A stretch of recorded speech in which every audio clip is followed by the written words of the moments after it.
ونصلي ونسلم على سيدنا ومولانا محمد نبي الأمين المكين الكريم الرؤوف الرحيم. أما بعد فأعوذ بالله من الشيطان الرجيم. بسم الله الرحمن الرحيم. قال الله تبارك وتعالى في القرآن المجيد: سبحان الذي أسرى بعبده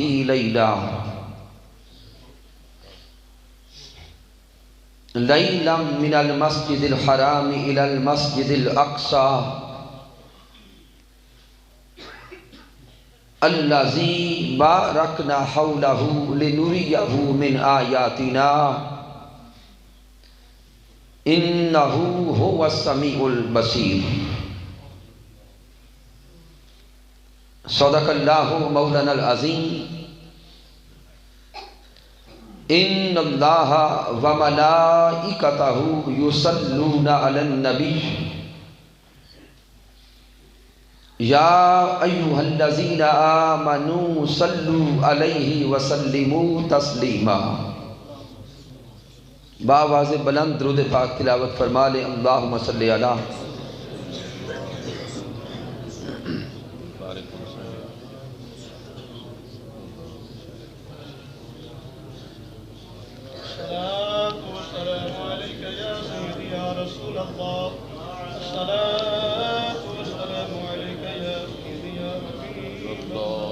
اللہ رب العزت کی توفیق سے اور تاجدار کائنات صلی اللہ علیہ وآلہ وسلم کے نعلین پاک کے تصدق سے 7ویں سالانہ محفل معراج مصطفیٰ صلی اللہ علیہ وآلہ وسلم کے انعقاد پر مبارکباد پیش کرتا ہوں اس مسجد کی انتظامیہ کے ساتھیوں کو، میلاد مصطفیٰ کمیٹی کے جمیع ممبران کو، اور شہادت کا ٹھٹھا اس علاقہ کے جمیع بسنے والوں کو، اور بالخصوص اس مسجد کے امام و خطیب جناب محترم حافظ محمد اللہ بخش قادری صاحب کو، پھر تشریف لانے والے جمیع علماء کرام و مشائخ اعظام محترم مولانا عبد القیوم چشتی صاحب، مولانا نوید قاسم بندیالوی صاحب، مولانا ضیاء المصطفیٰ حامد صاحب، محترم قاری احسان اللہ سیالوی صاحب، محترم قاری ظفر اقبال سیالوی صاحب، محترم عطا اللہ صاحب، حافظ تنویر عباس سیالوی صاحب، محترم قاری امان اللہ قادری صاحب، اور محترم قاری محرم علی صاحب، اور جناب محترم صاحبزادہ علامہ مولانا غلام مصطفیٰ خضر صاحب. رب کائنات سب کا تشریف لانا اپنی بارگاہ اقدس میں قبول فرمائے، اور پھر جمیع تنظیمات جو آج کی اس محفل پاک میں شامل ہیں، انجمن طلباء اسلام، انجمن سپاہ مصطفیٰ، قاصدان اہل سنت علماء، تحریک منہاج القرآن، اور باقی بھی جمیع تنظیمات کے جو قائدین و کارکنان تشریف فرما ہیں، مالک کائنات سب کا آنا اپنی بارگاہ اقدس میں قبول فرمائے. سامعین محترم، ماہ معراج مصطفیٰ ہے، اور آج کا ہمارا موضوع بھی معجزۂ معراج مصطفیٰ ہے. آقا علیہ السلام کی اگر حیات مبارکہ کو دیکھیں تو تاجدار کائنات صلی اللہ علیہ وآلہ وسلم کی حیات مبارکہ میں دو سفر بڑی اہمیت کے حامل ہیں۔ ایک وہ سفر جو میرے آقا علیہ الصلوۃ والسلام نے آسمانوں سے زمین کی طرف کیا، اور ایک وہ سفر جو میرے مصطفیٰ نے زمین سے آسمانوں کی طرف کیا۔ جو سفر پیارے آقا علیہ الصلوۃ والسلام نے مولا کی طرف سے زمین کی طرف کیا، اس کو میلاد کہا جاتا ہے، اور جو سفر میرے آقا نے اس زمین سے مولا کی طرف کیا اس کو معراج کہا جاتا ہے۔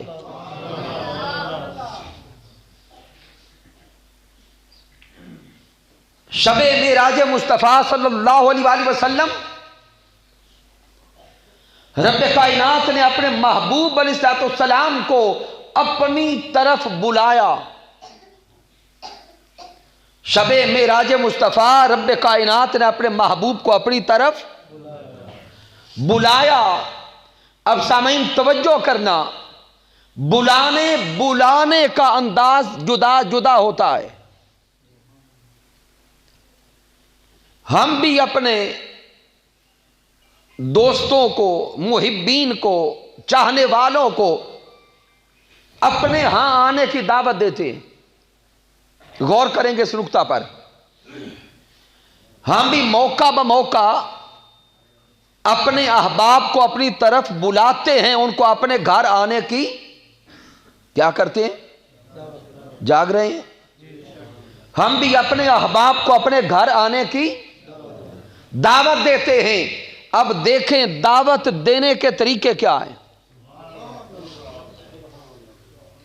اگر کوئی آنے والا عام انسان ہو تو دعوت کا طریقہ فقط اتنا ہے کہ ہم اس کی طرف پیغام بھیجتے ہیں، اس کی طرف پیغام بھیجتے ہیں، اور اگر جس کو بلایا جا رہا ہے ہمارا اس کے ساتھ کوئی خاص محبت کا رشتہ ہو تو پھر صرف پیغام نہیں بھیجا جاتا، دعوت نامہ دے کر اس کی طرف خاص نمائندہ بھیجا جاتا ہے، خاص نمائندہ بھیجا جاتا ہے، اور خاص نمائندے کا جانا یہ بتاتا ہے کہ آپ کی میرے دل میں کوئی بڑی خاص قدر ہے۔ پھر جب کبھی آنے کا وقت آ جائے تو وہ آنے والا اگر خاص رشتہ کا حامل ہو، ہمارا اس کے ساتھ محبت کا تعلق ہو، محبت کا رشتہ ہو، تو پھر ہم صرف نمائندہ بھی نہیں بھیجتے، ہم اپنی طرف سے سواری بھی بھیجتے ہیں، چونکہ آنے والا اب کوئی عام نہیں ہے، آنے والا وہ ہے جس سے ہم محبت کرتے ہیں۔ میں بلا تشبیہ و بلا مثال آپ کی ایک مثال سے نقطے کو سمجھانے کی کوشش کرتا ہوں۔ اگر آنے والا ہمارا شیخ ہو، آنے والا ہمارا پیر ہو، جس کے ساتھ ارادت کا تعلق ہے، عقیدت کا تعلق ہے، محبت اور چاہت کا تعلق ہے، اگر اس کو دعوت دے کے بلانا ہو تو پھر اس کی طرف صرف پیغام نہیں جاتا، صرف نمائندہ نہیں جاتا، صرف سواری نہیں جاتی، اس کو بلانے کے لیے بڑے خاص اہتمام ہوتے ہیں، اور جب اس کے آنے کا وقت ہوتا ہے پھر ہم اپنے گھر کو بھی سجاتے ہیں اور محلے کو بھی سجا کے علاقے والوں کو بتاتے ہیں کہ لوگوں دیکھو میرا محبوب آنے والا ہے۔ تو یہ بلانے کے طریقے تو ہمارے ہیں۔ اب بلا تشبیہ و بلا مثال شب معراج مصطفیٰ مالک کائنات نے سونے محبوب کو بلایا ہے۔ شب معراج مصطفیٰ اس مالک نے کائنات کے حبیب کو بلایا ہے۔ شب معراج مصطفیٰ رب کائنات نے تاجدار کائنات کو بلایا ہے. اب رب کائنات نے سوہنے محبوب کو بلانے کے لیے نمائندہ جبرائیل علیہ السلام کو بھیجا، سواری براق کو بھیجا. یہ سارا اہتمام کیا، یہ سارا اہتمام کیا. اب آگے غور کرنا، یہ سارا اہتمام کر کے آگے رب فرماتا کیا ہے؟ مالک کائنات نے اپنی طرف سے سواری بھی بھیجی اور سب سے اعلیٰ فرشتہ جبرائیل علیہ السلام کو بھی بھیجا. پھر جب قرآن مجید میں بیان کیا تو پھر انتہا کر دی. اب مالک کائنات قرآن میں فرماتا ہے سبحان الذی اسریٰ بعبدہ لیلا، پاک ہے وہ ذات جو رات کے تھوڑے سے لمحے میں اپنے محبوب کو لے گئی.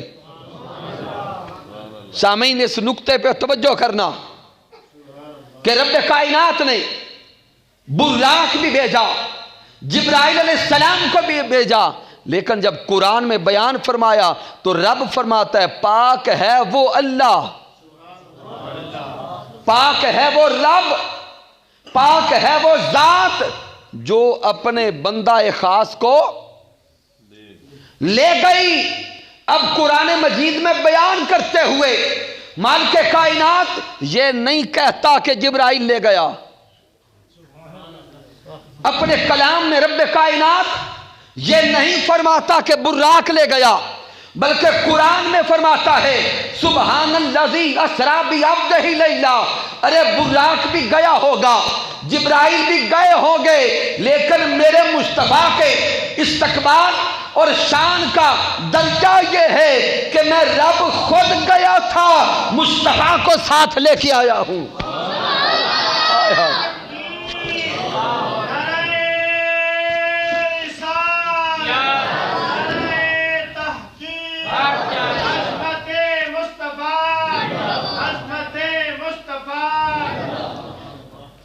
اب سامعین یہ الفاظ میرے نہیں ہیں، یہ اللہ کے ہیں.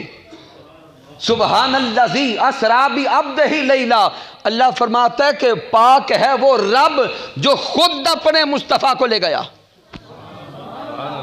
پاک ہے وہ رب جو خود اپنے محبوب کو لے گیا.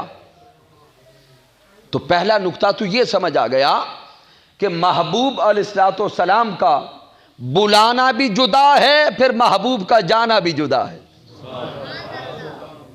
اب کئی دوست سوچیں گے کہ مالک کائنات اپنے محبوب کو کہاں لے گیا؟ تو مالک کائنات نے خود قرآن میں جواب دے دیا ثم دنا فتدلی فکان قاب قوسین او ادنا. وہ رب اپنے محبوب کو وہاں لے گیا جہاں وہاں بھی نہ تھا، جہاں اور کوئی نہ تھا، نہ زمان تھا نہ مکان تھا، نہ زمین تھی نہ زمان تھا، نہ چنی تھے نہ چنا تھا، نہ انسان تھے نہ فرشتے تھے نہ کوئی اور مخلوق تھی. وہ مولا، وہ رب، وہ خالق، وہ اللہ اپنے محبوب کو وہاں لے گیا جہاں کوئی تیسرا نہ تھا. ایک خدا تھا، دوسرے مصطفیٰ تھے. اب ذہن سوال کرتا ہے کہ کیوں لے گیا مولا اپنے محبوب کو وہاں، کیوں لے گیا؟ تو بھی سادہ سا جواب ہے، محبوب کو جی بھر کے دیکھنا تھا، اپنے یار سے ملاقات کرنی تھی. تو اب کوئی جوان سوچے گا کہ اگر ملاقات مقصود تھی، ملنا ہی تھا، تو جب لینے آیا تھا ملاقات یہی کر لیتا. جب خود قرآن میں کہتا ہے سبحان الذی اسریٰ بعبدہ لیلا، پاک ہے وہ رب جو لے گیا، تو اگر ملاقات ہی کرنی تھی، جب لینے آیا تھا تو ملاقات بولیں یہی کر لیتا. تو سامعین محترم یہ ملاقات ہے محبت کی، یہ ملاقات ہے محبت کی، اور محبتیں خلوت چاہتی ہیں، محبتیں جدائی چاہتی ہیں، محبتیں خلوت قضا چاہتی ہیں۔ یہ دنیا مقام جلوت ہے، یہ دنیا جلوت کا مقام۔ رب کائنات اپنے محبوب کو لے کر وہاں چلا گیا جہاں پہ کوئی اور مخلوق نہ تھی، جہاں پہ اور کوئی انسان نہ تھا، جہاں پہ یہ وقت نہ تھا، یہ زمانہ نہ تھا، لیل و نہار نہ تھے، وہاں لے گیا جہاں پہ وقت کی بھی کوئی قید نہ تھی۔ پہلا نکتہ سامعین محترم، معراج مصطفیٰ صلی اللہ علیہ وآلہ وسلم سے یہ نظر آیا کہ وہ محبوب کو لے گیا، وہاں لے گیا جہاں اس نے چاہا۔ اب قرآن مجید فرقان حمید کی طرف آئیں۔ رب کائنات نے فرمایا سبحان الذی اسریٰ بعبدہ لیلا۔ اگر اس آیہ کریمہ پہ غور کریں تو ایک ایک لفظ پر سینکڑوں خطابات ہوتے ہیں۔ لفظ سبحان پہ بات کریں تو الگ ایک رنگ اور ایک الگ منظر کھلتا ہے سامنے۔ الذی یہ اسماء موصولہ میں سے ہے، تو رب کائنات نے جب الذی فرمایا تو اس کا سبب کیا ہے؟ اسریٰ سیر کو کہتے ہیں، رات کے اوقات میں چہل قدمی کو بھی کہا جاتا ہے، تو اس کے اندر ایک الگ پورا کا پورا فلسفہ ہے۔ لیکن سامعین، میں آج کی اس گفتگو میں آپ کو سفر معراج مصطفیٰ صلی اللہ علیہ وآلہ وسلم کا ایک اجمالی نقشہ پیش کرنا چاہتا ہوں۔ میں الفاظ کی اور گرامر کی علمی ابحاث کی طرف آج نہیں جانا چاہتا، وہ پھر کبھی میرے اللہ نے چاہا تو ایک ایک لفظ پر گرامٹیکلی بحث کرتے رہیں گے۔ آج میں پورے سفر معراج مصطفیٰ صلی اللہ علیہ وآلہ وسلم کا ایک نقشہ آپ کے اذہان میں بٹھانا چاہتا ہوں۔ معراج مصطفیٰ صلی اللہ علیہ وآلہ وسلم کے 3 مراحل ہیں۔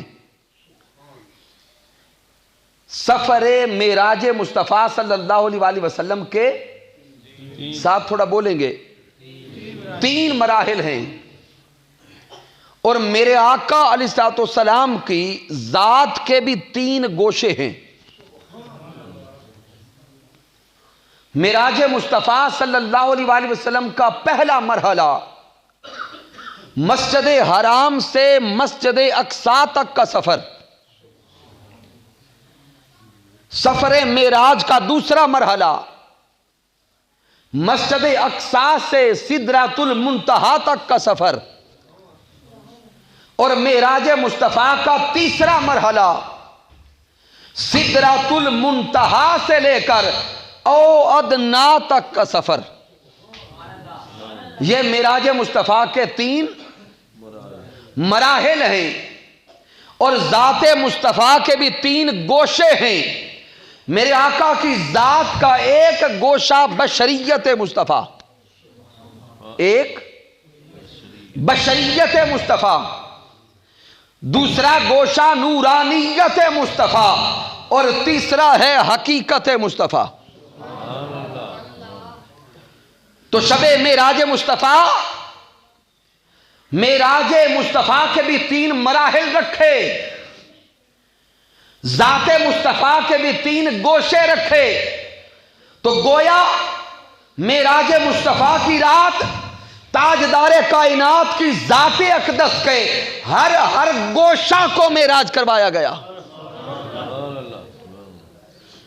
معراج مصطفیٰ کے سفر کا پہلا مرحلہ وہ معراج بشریت مصطفیٰ تھا۔ سفر معراج کا پہلا مرحلہ معراج بشریت مصطفیٰ ہے، سفر معراج کا دوسرا مرحلہ معراج نورانیت مصطفیٰ ہے، اور سفر معراج کا تیسرا مرحلہ معراج حقیقت مصطفیٰ ہے۔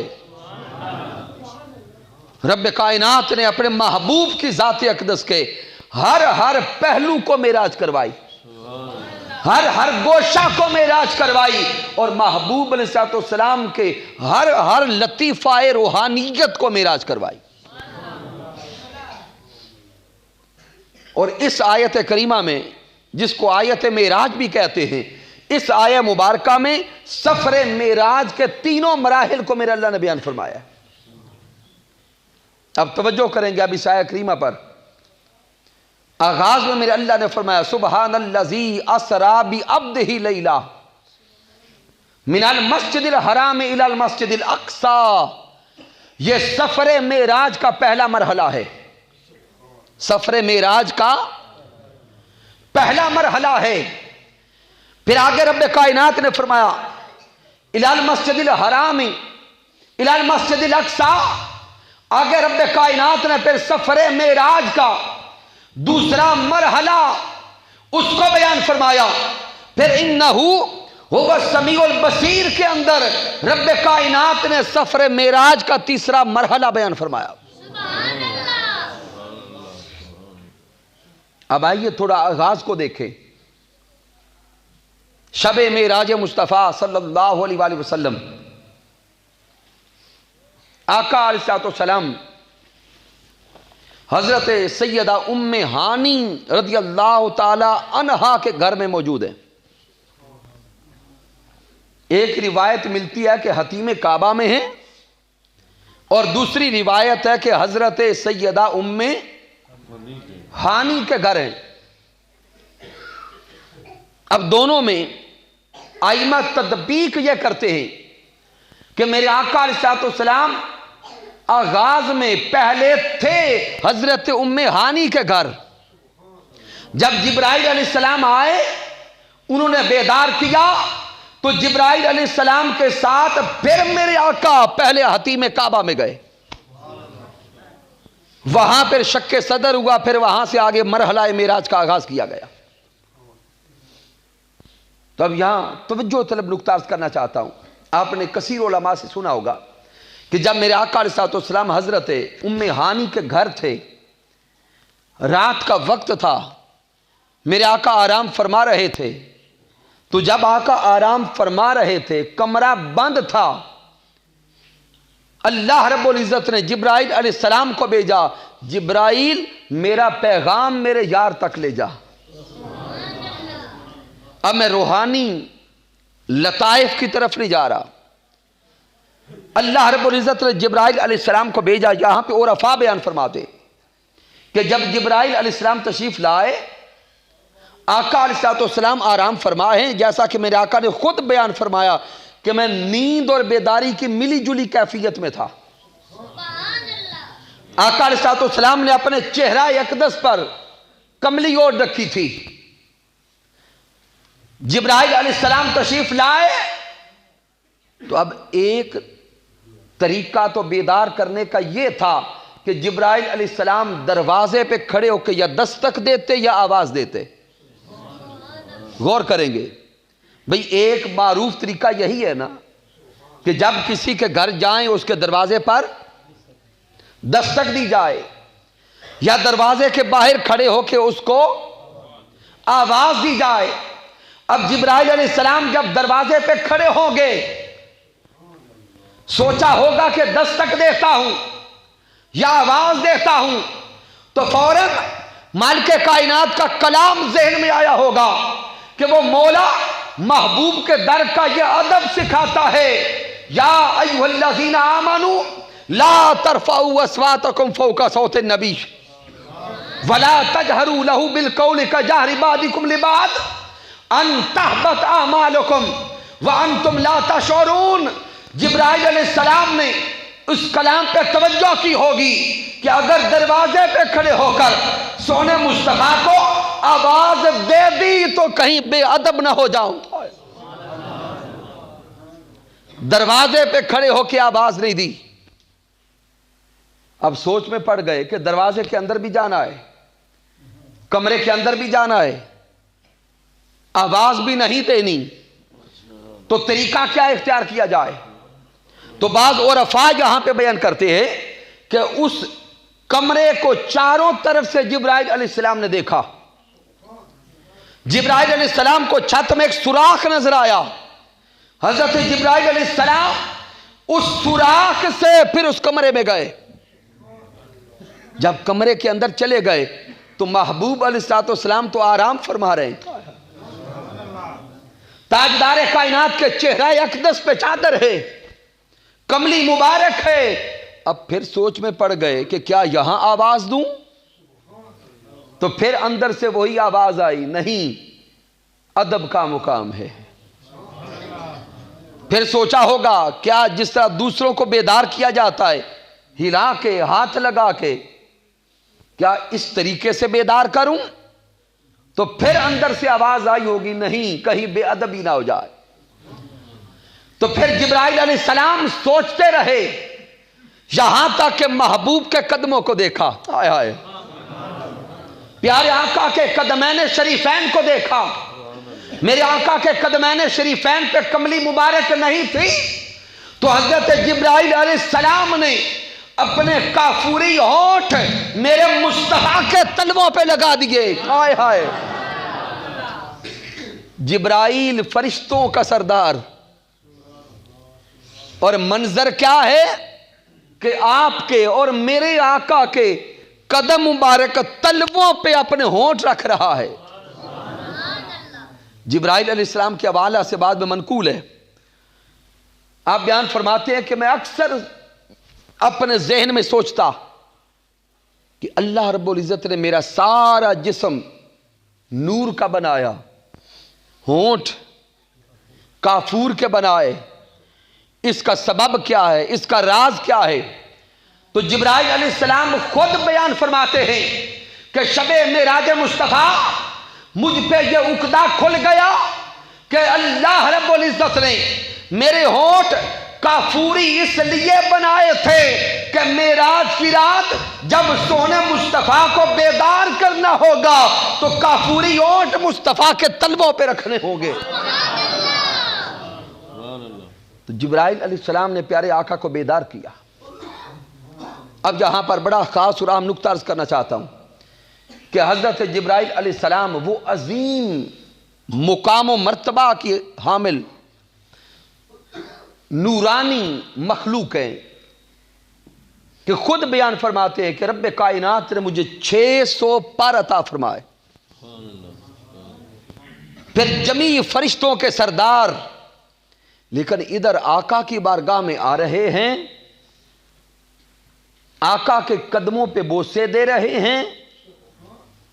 تو یہ بوسے دے کر مٹ کے آقا کی قدموں میں جب آ رہے ہیں تو امت کو پیغام کیا دے رہے ہیں؟ بڑا لطیف نقطہ یہاں پر کہ نوریوں کے سردار، فرشتوں کے سردار حضرت جبرائیل علیہ السلام تاجدار کائنات کے قدموں کو بوسہ دے کر آقا کے تلووں پہ ہونٹ رکھ کے محبوب کی امت کو یہ پیغام دے رہے ہیں کہ اے میرے محبوب کے چاہنے والوں اور اے قیامت تک کے انسانوں، دیکھو میں شان میں تو بہت بڑا ہوں، میں اپنے مقام و مرتبہ میں بہت بڑا ہوں، لیکن مقام و مرتبہ ملتا اسی کو ہے جو اپنے ہونٹ مصطفیٰ کے تلووں پہ لگا دیتا ہے. آئے ہائے، سبحان اللہ. مقام و مرتبہ اسی کو نصیب ہوتا ہے جو سونے مصطفیٰ کا ادب کرتا ہے، آقا کا احترام کرتا ہے، آقا کی تعظیم کرتا ہے، آقا کی تکریم کرتا ہے. اور جو کوئی سونے مصطفیٰ کا ادب نہیں کرتا، احترام نہیں کرتا، بڑے شان والا کیوں نہ ہو، بڑے مقام والا کیوں نہ ہو، جب مصطفیٰ کی بے ادبی کرے گا ساری شان مولا واپس لے لے گا. تو جبرائیل علیہ السلام نے یہ نقطہ سمجھایا کہ اگر شان چاہتے ہو تو آقا کے قدموں سے لپٹ جاؤ، اگر مقام و مرتبہ چاہتے ہو تو سونے آقا کے قدموں سے لپٹ جاؤ. تو حضرت جبرائیل علیہ السلام آئے، محبوب علیہ السلام کو ادب کے ساتھ بیدار کیا اور اللہ کا پیغام سنایا کہ اے سونے محبوب، آج کی رات رب کائنات آپ کا منتظر ہے۔ اب آگے آپ احادیث مبارکہ کو پڑھتے چلے جائیں، صحیح بخاری کو پڑھیں، صحیح مسلم کو پڑھیں، جامع ترمذی کو پڑھیں۔ میرے آقا علیہ السلام حرم شریف میں گئے، حتیم کعبہ میں گئے، وہاں پہ شک صدر ہوا۔ پھر اس کے بعد آقا علیہ السلام مسجد حرام سے مسجد اقصی کی طرف چل پڑے۔ اب جب مسجد اقصی کی طرف جا رہے ہیں تو مشہور روایت ہے، راستے میں حضرت موسیٰ علیہ السلام کی قبر آتی ہے، اور حضرت موسیٰ علیہ السلام جب میرے آقا گزر رہے تھے، موسیٰ علیہ السلام اپنی قبر میں کھڑے ہو کے آپ کے اور میرے آقا پہ درود و سلام بھیج رہے تھے۔ اب آگے آقا علیہ السلام جب مسجد اقصی میں پہنچے تو پھر وہاں پہ سب انبیاء نے میرے آقا کا استقبال کیا۔ تو یہ معراج مصطفیٰ صلی اللہ علیہ وآلہ وسلم کا پہلا مرحلہ ہے۔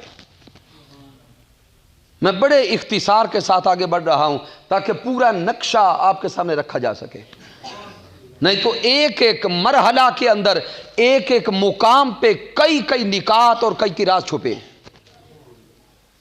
مسجد اقصی تک جاتے جاتے میرے آقا علیہ السلام کم از کم 3 مقامات پر رکے بھی تھے، نوافل ادا کی، وہ پورا ایک الگ بیان ہے۔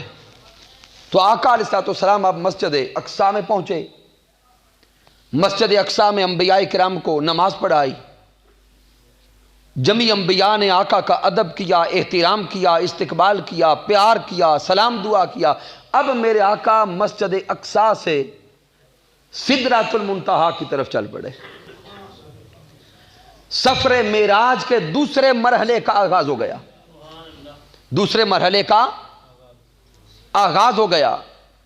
تو جب آقا علیہ السلام مسجد اقصی سے سدرۃ المنتہا کی طرف جا رہے تھے تو اب سب فرشتوں نے رب کی بارگاہ میں ایک التجا کر دی۔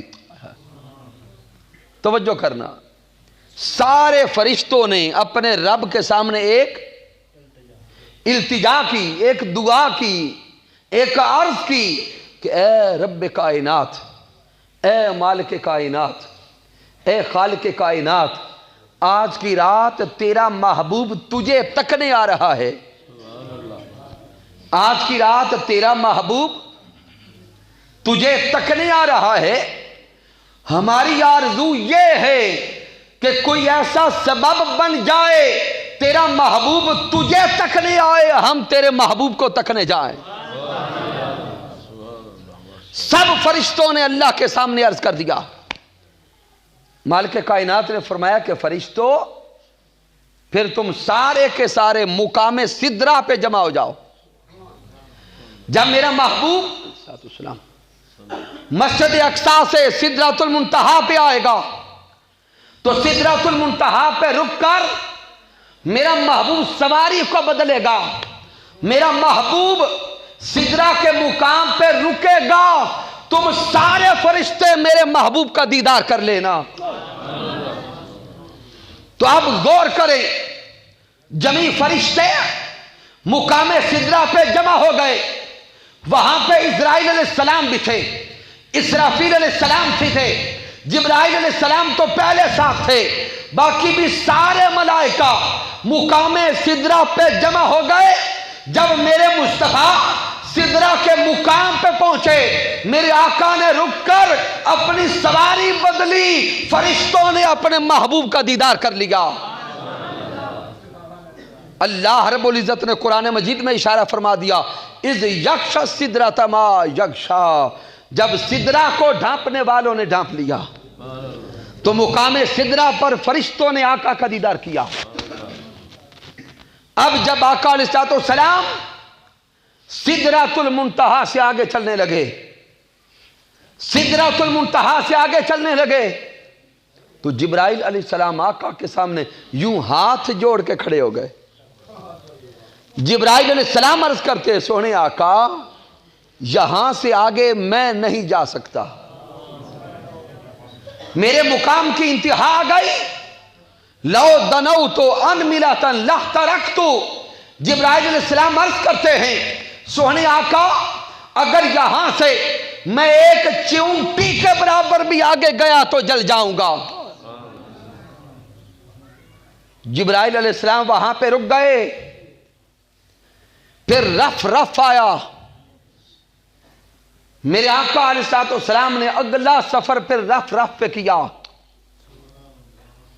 اب یہاں سے سفر معراج کے تیسرے مرحلے کا آغاز ہونے جا رہا ہے۔ حضرت جبرائیل علیہ السلام سدرہ کے مقام پہ رک گئے، رف رف آ گیا۔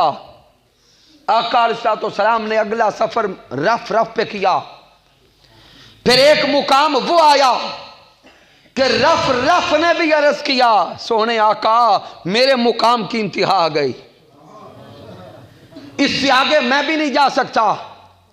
تو اب بکائے نور آ گیا۔ میرے آقا نے اس سے اگلا سفر بکائے نور پہ کیا۔ ارے سفر نورانیت جاری ہے، سفر محبت جاری ہے، سفر عشق جاری ہے۔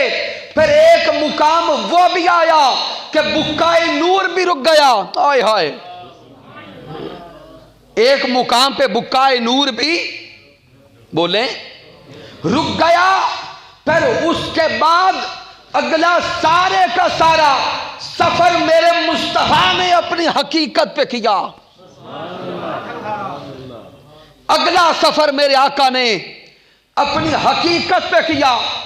میرے آقا رکے نہیں، تاجدار کائنات آگے بڑھتے جا رہے ہیں، آگے بڑھتے جا رہے ہیں، یہاں تک کہ جب اپنے مولا کے قریب پہنچے تو رب کائنات کی آواز آئی، کف یا محمد۔ آئے ہائے،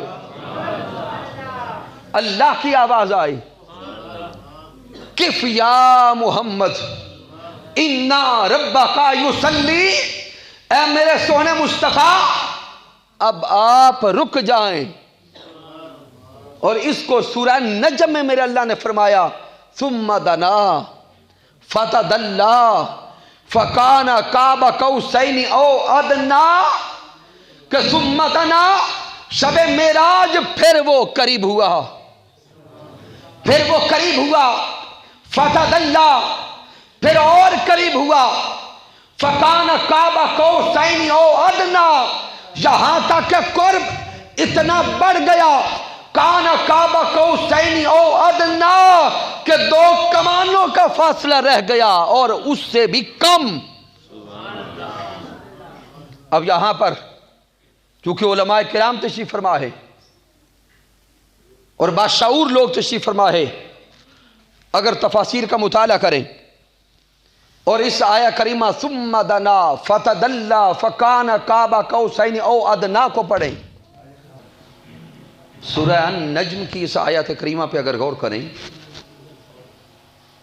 اور مالک کائنات کے اس کے کلام پہ غور کریں، کف یا محمد انا ربک یصلی، یہ آیہ مبارکہ اور اللہ کا یہ کلام، یہ دونوں چیزیں ایک ہی بات کو بیان کر رہی ہیں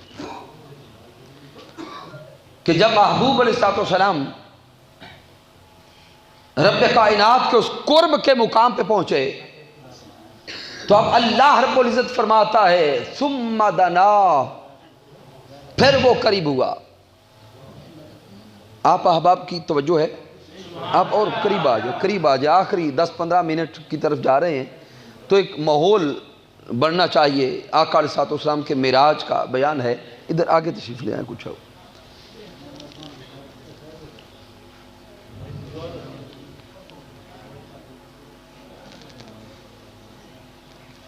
بڑے غور اور محبت کے ساتھ اب ان نکات کو ذہن میں اتاریے گا کہ جب آقا علیہ السلام اللہ رب العزت کے مقام قرب پہ پہنچے تو اب میرا اللہ اپنے محبوب سے فرماتا ہے، کف یا محمد، اے میرے محبوب آپ ٹھہر جائیں، اے میرے سونے محبوب آپ رک جائیں۔ اور دوسری طرف سورہ نجم میں اللہ فرماتا ہے ثم دنا، پس پھر وہ قریب ہوا، فتدلی، پس پھر وہ اور قریب ہوا۔ اب یہاں پر اس سے پہلے تو بچپن میں ہم نے یہی سنا تھا کہ پس تاجدار کائنات قریب ہوئے اور پھر اور قریب ہوئے، لیکن ثم دنا فتدلی کے مقام پہ آئمہ تفسیر کے 3 اقوال ملتے ہیں۔ بعض آئمہ تفسیر لکھتے ہیں کہ دنا اور تدلی کا فاعل ذات مصطفیٰ ہیں، یعنی حضرت محمد مصطفیٰ قریب ہوئے پھر اور قریب ہوئے۔ بعض آئمہ تفسیر نے لکھا کہ ایک مقام پہ جا کے آقا رک گئے، دنا اور تدلی دونوں کا فاعل اللہ بن گیا کہ اب اللہ قریب ہوا پھر اور قریب ہوا۔ لیکن حضور شیخ الاسلام ڈاکٹر محمد طاہر القادری اور کثیر آئمہ تفسیر کا نقطہ نظر یہ ہے کہ دنا کے درجے کا قرب ذات مصطفیٰ کا ہے، دنا کے درجے کا قرب ذات محمد مصطفیٰ کا ہے، اور تدلی کے درجے کا قرب خود رب کائنات کا ہے کہ تاجدار کائنات نے سفر کیا مقام دنا تک۔ جب مقام دنا پہ سونے آقا پہنچے تو رب کائنات نے فرمایا کف یا محمد، اے میرے محمد اب آپ رک جائیں، اب اس مقام پہ آپ رک جائیں۔ گویا میرے اللہ نے فرمایا ہوگا اے میرے سونے مصطفیٰ آپ نے بڑا سفر کر لیا، آپ مسجد حرام سے چلے، مسجد اقصی پہنچے، اقصی سے چلے سدرۃ المنتہا پہ پہنچے، سدرۃ المنتہا سے چلے پہلے رف رف کا سفر، پھر بقعہ نور کا سفر، پھر اپنی ذات اور حقیقت کا سفر۔ اے محبوب آپ نے بڑا سفر کیا، اور اتنا سفر کر کے مقام دنا پہ پہنچے، اب آپ رک جائیں۔ فتدلی، اب آپ کا رب اتر کر خود آپ کے قریب آتا ہے۔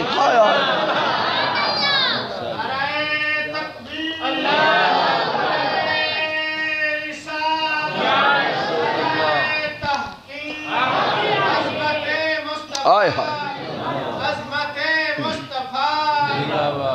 اور یہ مقام آپ کے اور میرے سونے آقا کا ہے، یہ مقام تاجدار کائنات کا ہے، یہ مقام حبیب کبریا کا ہے، یہ مقام امام الانبیاء کا ہے کہ مقام دنا تک میرے سونے مصطفیٰ پہنچے۔ آگے میرا اللہ فرماتا ہے میرے یار آپ مقام دنا پہ رک جائیں، اب آپ کے قریب خود رب آتا ہے، اور کتنا قریب آتا ہے۔ فکانا کعبہ قوسین او ادنا، محبوب اور محب اتنا قریب ہوئے کہ فاصلے سمٹ گئے، یہاں تک کہ 2 کمانوں کا فاصلہ، 2 کمانوں کا فاصلہ رہ گیا۔ اب یہاں پر آئمہ تفسیر نے لفظ قوسین پہ بڑی خاص بحث کی ہے۔ آئمہ تفسیر بیان کرتے ہیں کہ قوسین 2 قوسوں کا فاصلہ۔ اب آئمہ کہتے ہیں کہ قوس کہتے کسے ہیں؟ سامعین غور کریں گے، جیومیٹری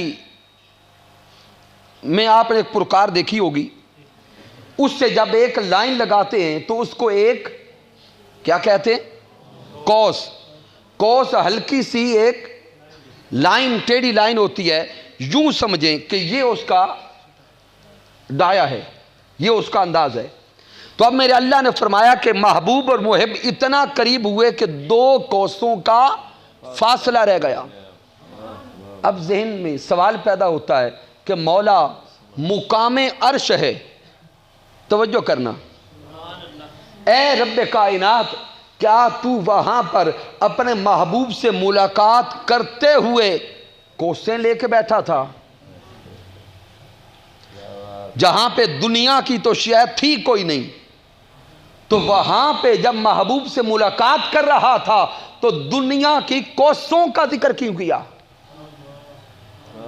اس کا سبب کیا ہے؟ تو سامعین یہاں پہ حضور شیخ الاسلام ایک کمال کی تفسیر کرتے ہیں. آپ فرماتے ہیں کہ دو قوسیں مالک کائنات اس سیاق میں بیان فرما رہا ہے جب ایک محب اور محبوب ملاقات کر رہے ہیں. اب غور کریں کہ جب دو یار ملتے ہیں، جب دو یار ملتے ہیں اور آپس میں جب بھی ڈالتے ہیں تو ایک بازو یوں کھولتا ہے. غور کرنا، ایک اپنے دونوں بازو بولے بھائی اس طرح کھولتا ہے اور دوسرا یار بھی اپنے دونوں بازو کھولتا ہے. جب ایک یار کھولتا ہے تو یہ شکل کیا بنے گی؟ بولے یہ شکل ایک قوس کی. جب دوسرا کھولتا ہے تو دوسری شکل دوسری قوس کی. رب کائنات دنیا والوں کو ان کے ذہن کے مطابق یہ نقطہ سمجھا رہا ہے کہ میں اور میرے مصطفیٰ آپس میں قریب ہوئے تو اپنے ذہن سے سمجھ لو کہ کتنے قریب ہوئے. آیا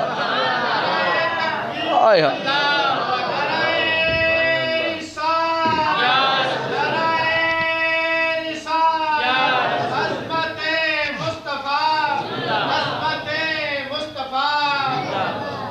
اللہ رب العزت نے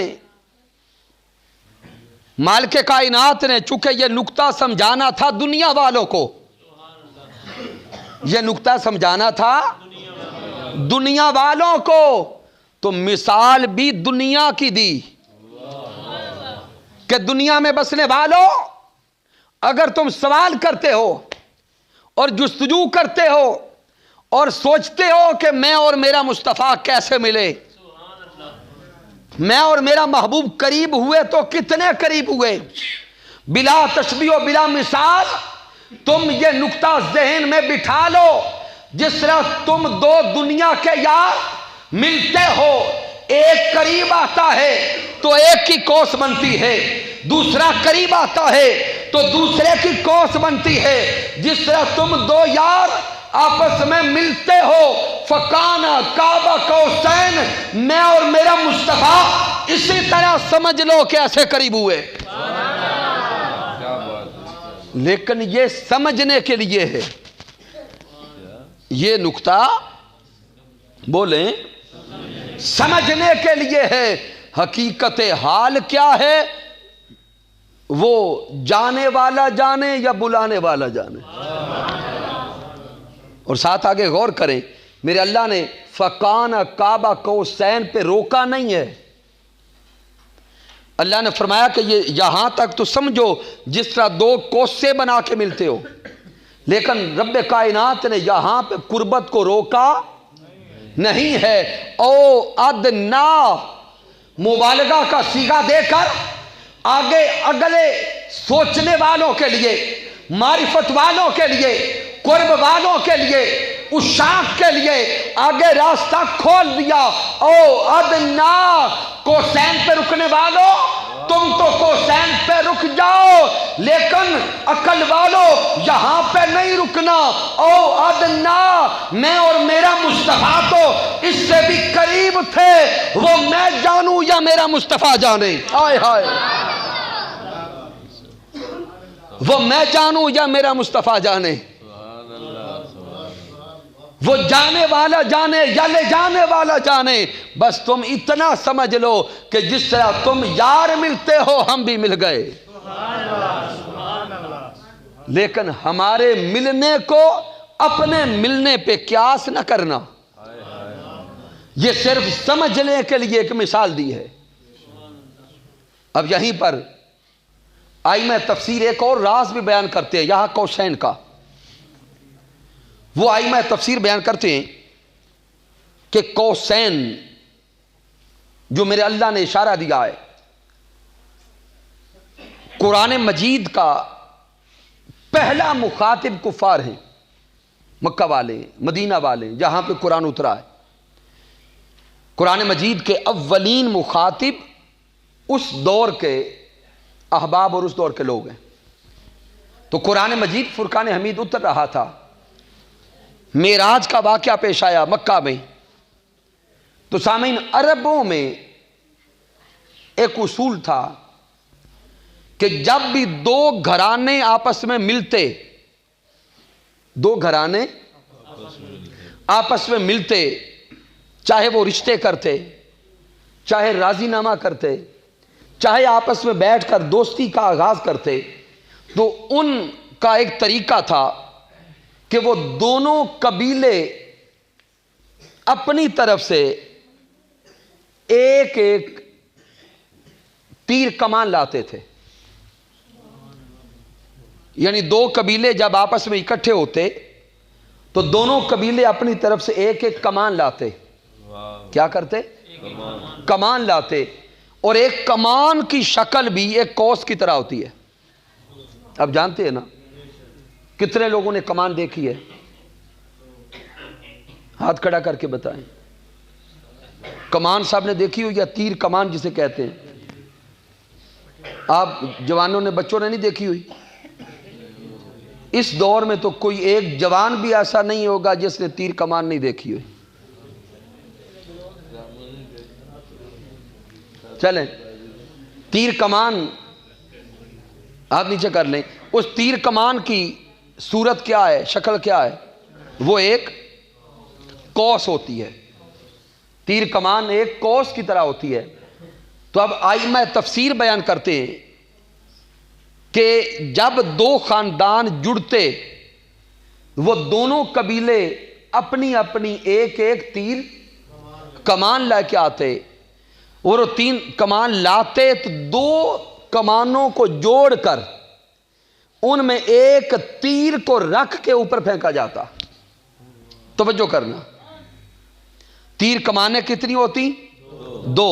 ان کو اکٹھا جوڑا جاتا اور ان دو کمانوں کے اندر ایک تیر کو رکھ کے اوپر فضا میں پھینکا جاتا.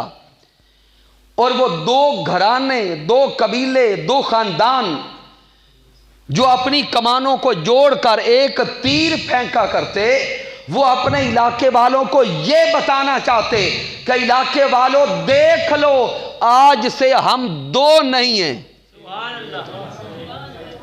غور کرنا، وہ دو قبیلے بتاتے کہ آج سے ہم دو نہیں ہیں، آج سے ہم ایک ہو گئے، آج سے ہماری دوستیاں ایک ہو گئی. غور کرنا، آج سے ہماری دوستیاں، اونچا بولیں، ایک ہو گئی. آج سے ہماری دشمنیاں، بولو، ایک ہو گئی. آج سے ہماری محبتیں ایک ہو گئیں. آج سے ہمارے رشتے ایک ہو گئے.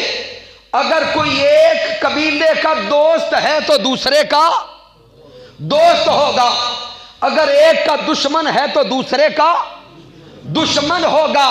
ارے بلا تشبیہ و بلا مثال شب معراج مصطفیٰ میرے اللہ نے کوسین فرما کر یہ اعلان فرمایا کہ مکہ میں بسنے والوں، مدینہ میں بسنے والوں، آج سے میں اور میرا مصطفیٰ، ہم کو دو نہ سمجھنا، میں اور میرا مصطفیٰ ایک ہو گئے. ہائے ہائے،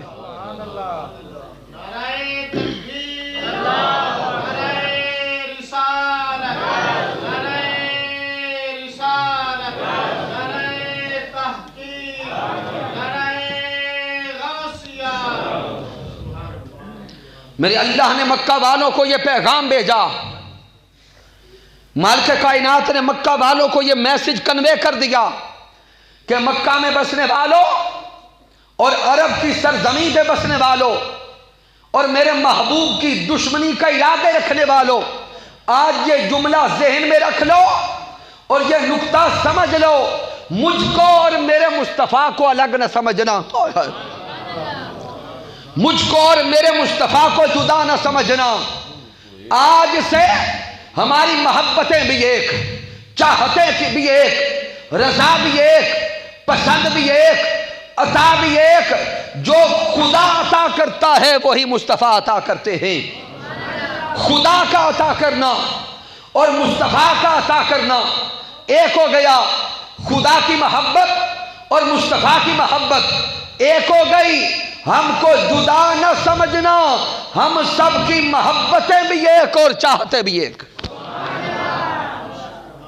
تو میرے اللہ نے شب معراج مصطفیٰ اپنے محبوب کو اپنے ساتھ جوڑ کر یہ میسج اور یہ پیغام دیا ہے کہ ہک ہے، ہک ہے، ہک ہے، جیڑا ہک کو ڈو کر جانے او کافر تے مشرک ہے۔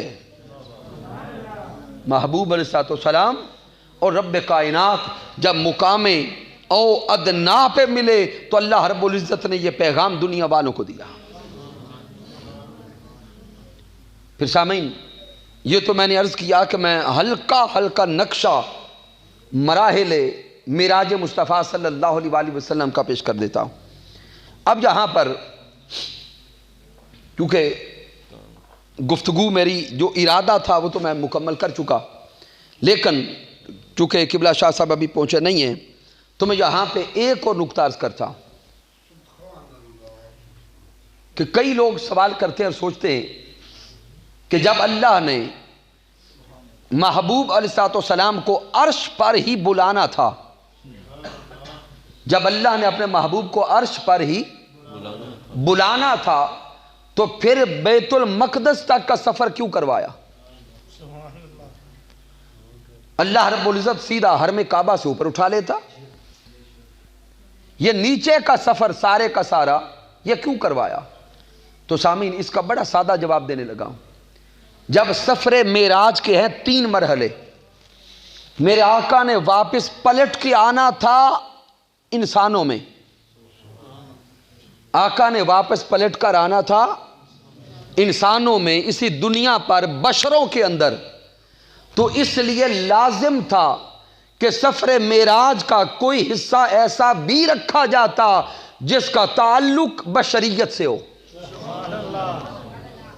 معراج کے سفر کا کوئی نہ کوئی حصہ ایسا بھی رکھنا ضروری تھا کہ جس کا تعلق عالم شہادت اور عالم بشریت سے ہو۔ چونکہ مسجد اقصی سے سدرۃ المنتہا تک یہ تو نورانیت کا معراج ہے نوریوں کے لیے، پھر سدرۃ المنتہا سے او ادنا تک یہ حقیقت مصطفیٰ کا معراج ہے خود ذات مصطفیٰ کے لیے۔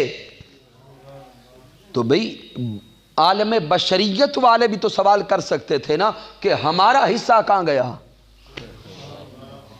تو یہ جو بشریت کا معراج ہے یا حصہ بشریت کو دیا ہے، پہلا راز۔ دوسرا راز کہ میرے آقا علیہ السلام نے واپس لوٹ کے مکہ میں آنا تھا، مکہ میں تو چاروں طرف ابھی کفار کثرت سے تھے، کفار کثرت سے تھے، اور یہ معجزہ ہے، یہ عقل میں تو آنا نہیں تھا، معجزہ ہے عقل میں آنا نہیں تھا۔ تو جب عقل میں نہیں آنا تھا تو کفار نے سوال بھی کرنے تھے، کفار نے اعتراض بھی کرنے تھے،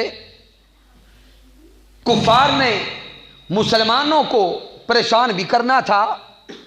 تو اس لیے رب کائنات نے یہ مسجد حرام سے مسجد اقصی تک یہ زمینی سفر رکھا ہے۔ اب اس کا فائدہ کیا ہوا، میں یہ نقطہ سمجھانے لگا ہوں آگے کہ جو زمینی سفر معراج ہے اس کا فائدہ کیا ہوا۔ جب میرے آقا لوٹ کے آئے نا مکہ المکرمہ میں، میرے آقا نے واقعہ معراج کو بیان کرنا شروع کیا تو کفار اعتراض کرنے لگ گئے۔ کفار نے کیا کیا؟ بولیں بھی نیند آ گئی ہے تو ختم کر دیں۔ کفار نے معراج مصطفیٰ پر کیا کیا؟ اعتراض کیا کہ یہ ممکن نہیں ہے۔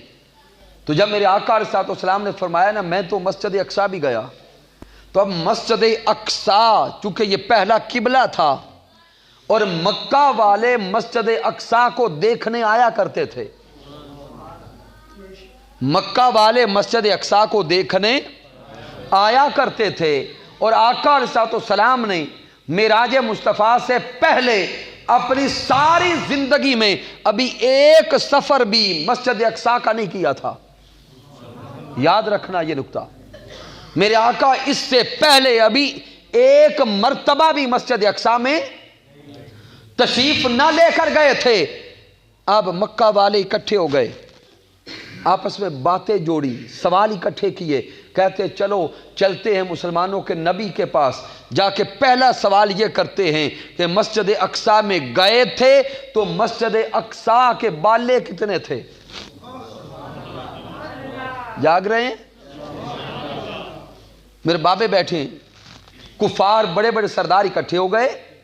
اب آئے میرے آقا کی بارگاہ میں اعتراض کرنے کے لیے, کہتے ہیں کہ اگر تو آپ سچے ہیں اور واقعی مسجد اقصیٰ میں گئے ہیں تو اب آپ ہمیں بتائیں کہ وہاں پہ کڑیاں کتنی تھی, بالے کتنے تھے, عمارت کی کھڑکیاں کتنی تھیں. بھئی آپ سارے لوگ اسی علاقہ کے بیٹھے ہیں, اسی محلے کے لوگ بیٹھے ہیں, اس محلے کے لوگ ہر روز مسجد میں 5 وقت آنے والے بھی بیٹھے. تو اگر فوراً آپ کو کھڑا کر کے کہیں کہ ہر روز 5 بار مسجد آتے ہو, بتاؤ مسجد کے اوپر ٹی آئرن کتنے ہیں, بتا لیں گے؟ تو یہ سوال ویسے بنتا تو کوئی نہیں, یہ سوال عقل کے مطابق بنتا نہیں ہے, لیکن انہوں نے سوال کیا تھا امام الانبیاء سے, انہوں نے سوال کیا تھا میرے آقا سے, اور میرے آقا ہیں امام الانبیاء. ادھر کفار نے جب سوال کیا, رب کائنات نے مسجد اقصیٰ اٹھا کے میرے آقا کی آنکھوں کے سامنے رکھ دی. ادھر کفار سوال کرتے رہے, مسجد اقصیٰ تاجدار کائنات کے سامنے تھی. کفار جو سوال کرتے رہے, میرے مصطفیٰ دیکھتے گئے, جواب دیتے گئے. اس لیے میرے اللہ نے یہ زمین کا مرحلہ سفر معراج بھی رکھا ہے. تو پہلا راز تو یہ سمجھ آیا, اس کی سبب کیا ہے, وجہ کیا ہے کہ لوگ اگر سوال کریں کہ سیدھا مسجد حرام سے اٹھاتے, اقصیٰ کیوں لے گئے, اس لیے کہ دنیا داروں کو بھی کوئی سمجھانا تھا. اس سے آگے چلیں. اب وہ کفار جب یہ کام سیدھا نہ ہو سکا ان کا, اب کہتے ہیں کہ جب آپ گئے ہیں مسجد اقصیٰ کی طرف تو ہمارے 3 قافلے جا رہے تھے, اگر آپ اس طرف گئے ہیں تو وہ قافلے بھی دیکھے ہوں گے. اگر آپ واقعی گئے ہیں تو ہمارے قافلے بھی آپ کو راستے میں ملے ہوں گے. تو یہ بتائیں کہ ہمارے قافلے کہاں پر تھے. غور کریں آقا کے علم پر. میرے آقا نے فرمایا ہاں تمہارے 3 قافلے مجھے راستے میں ملے, تمہارے 3 قافلے مجھے راستے میں ملے. پہلا قافلہ مقام روحا پہ ملا, دوسرا قافلہ مقام ذی فجا پہ ملا, تیسرا قافلہ مقام تلوین پہ ملا. میرے آقا نے 3 قافلے بتا دیے. صرف قافلے نہیں بتائے, چونکہ میں وقت بچا رہا ہوں. میرے آقا نے فرمایا تمہارا جب پہلا قافلہ ہے, مجھے پیاس لگی تھی, میں رکا, اس قافلے میں فلاں کجاوے کے اندر پانی تھا, پیالہ تھا, میں رکا بھی تھا, وہاں سے پانی پیا بھی تھا. اور تمہارے اس قافلے کی سربراہی تمہارا فلاں لیڈر کر رہا تھا. پھر میرے آقا نے فرمایا کہ وہ قافلہ جو دوسرے مقام پہ ملا, جب میرا براق اس کے قریب سے گزرا, اس قافلے کے اونٹوں نے, جانوروں نے اور گھوڑوں نے جب میرے براق کے گزرنے سے اس کی ہوا کو پایا تو ان کے اونٹ بدک گئے. ان کے اونٹ پر وہ جو فلاں شخص بیٹھا تھا وہ گر گیا, اور اس کے گرنے سے اس کا بازو فریکچر ہو گیا. جب آئے گا تو اس کو دیکھ لینا. اب جب میرے آقا نے تینوں قافلے بتا دیے. اب وہ مرجھائے چہروں کے ساتھ جانے لگے. ان میں سے ایک چالاک بنا کافر, اور وہ کہتا ہے چلیں یہ تو بتا دیا کہ قافلے ہمارے وہاں تھے, اب یہ بھی بتا دیں کہ وہ آئیں گے واپس کب. اب یہ بھی بتا دے کہ وہ قافلے واپس کب لوٹیں گے. صدقے جائیں آقا پر. ارے ناز کرو آقا کے امتی ہونے پر.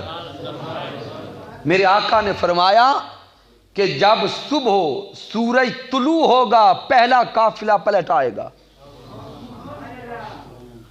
پھر جب سورج نصف النہار پہ پہنچے گا تو دوسرا قافلہ پلٹ آئے گا, اور جب سورج غروب ہونے کے قریب ہوگا, ادھر سورج غروب ہو رہا ہوگا, تیسرا قافلہ پلٹ آئے گا. اب کفار نے یہ تیسری بات سن لی, ساری رات بے تاب رہے. رات کو گھر نہیں سوئے, پہاڑ کی چوٹی پہ جا بیٹھ گئے. صبح ہونے کا انتظار کرنے لگے کہ کب سورج نکلے, اور اگر قافلہ نہ پہنچے تو معاذ اللہ وہ اعلان کریں کہ محمد مصطفیٰ نے جو کہا تھا وہ پورا نہیں ہوا.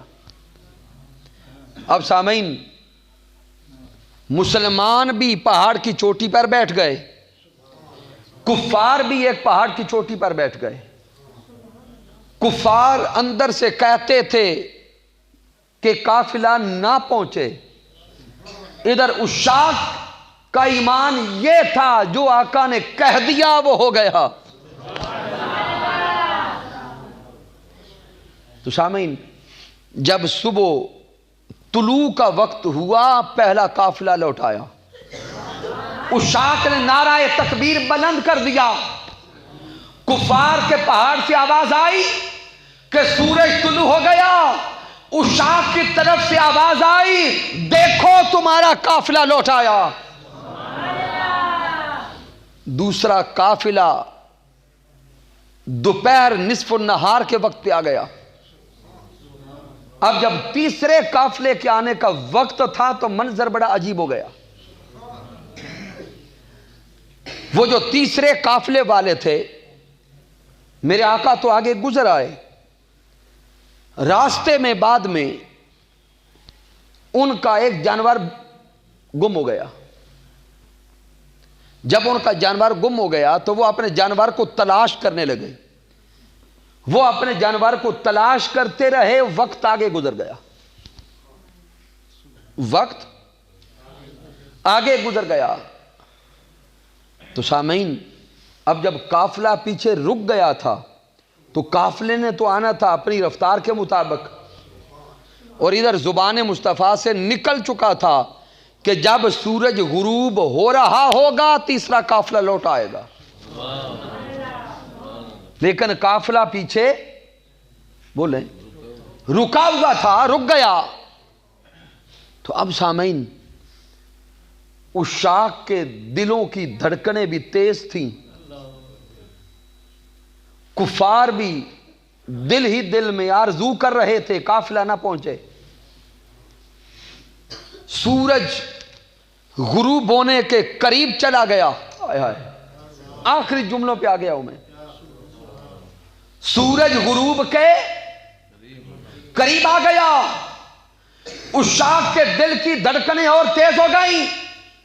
ابھی دور دور تک قافلہ نظر نہیں آتا.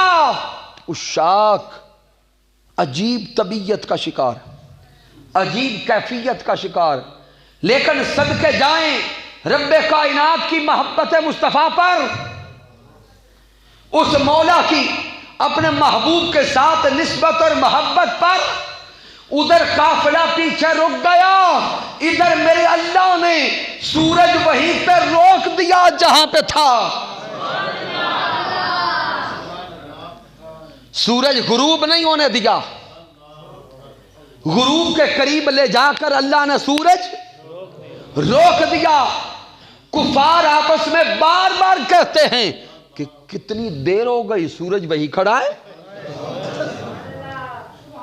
کتنا وقت گزر گیا، سورج وہی کھڑا ہے جب تک قافلہ مکہ کی سرزمین پہ نہیں پہنچا، تب تک اللہ نے سورج غروب نہیں ہونے دیا۔